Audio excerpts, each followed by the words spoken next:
Hello மக்களே, ரொம்ப நாளுக்கு அப்புறம் ஒரு குட்டி மினி விலாகுங்க. எப்பவும் போல் என்னோடய ஈவினிங் ரொட்டீன் தான் பார்க்க போகிறீங்க. புதுசாக பார்க்குறவங்க இதான் ஃபஸ்ட் டைம் பார்க்குறீங்கன்னா ஒரு லைக் அண்ட் சப்ஸ்கிரைப் பண்ணிக்கோங்க. ஈவினிங் எப்பவும் போல் என்ன பண்ண போகிறேன், கன்றுக்குட்டி, மாடு, அதுக்கப்புறம் எருமை, அது எல்லாத்துக்கும் தண்ணியெல்லாம் காட்டிட்டு அதுக்கப்புறம் இருக்கிறதுலாம் சாணிலாம் எடுக்கணும். இப்போ இந்த இடத்துல பார்த்திங்க அப்படின்னா ஒரு குருவி கத்திகிட்ருக்குங்க. இது கிட்டத்தட்ட ஈவினிங் டைமில் ஒரு 10-20 குருவி சேர்ந்து கத்தும். எப்படி கத்துதுன்னு மட்டும் பாருங்கள்.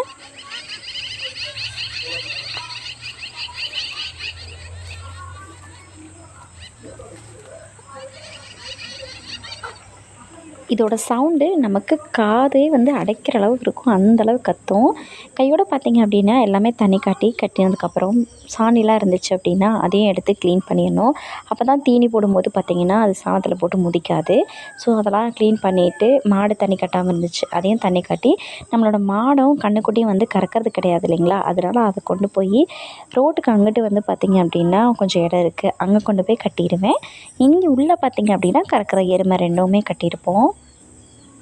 அவ்வளோதான். எல்லாம் தண்ணி காட்டி அதுங்களுக்கு தனியாக தீனி போட்டாச்சு, இதுங்களுக்கும் தனியாக தீனி போட்டாச்சு. இப்போது எக்ஸ்ட்ரா வேலையாக என்ன அப்படின்னு பார்த்திங்கன்னா, நம்மளோட கோழிகள் 2 பார்த்திங்கன்னா குஞ்சுகள் பறிச்சிருக்கு. அது கரெக்டாக போய் அணைஞ்சதுக்கப்புறம் கீட்டு சாத்தணும். இதுதான் என்னோடய ஈவினிங் ரொட்டீன்.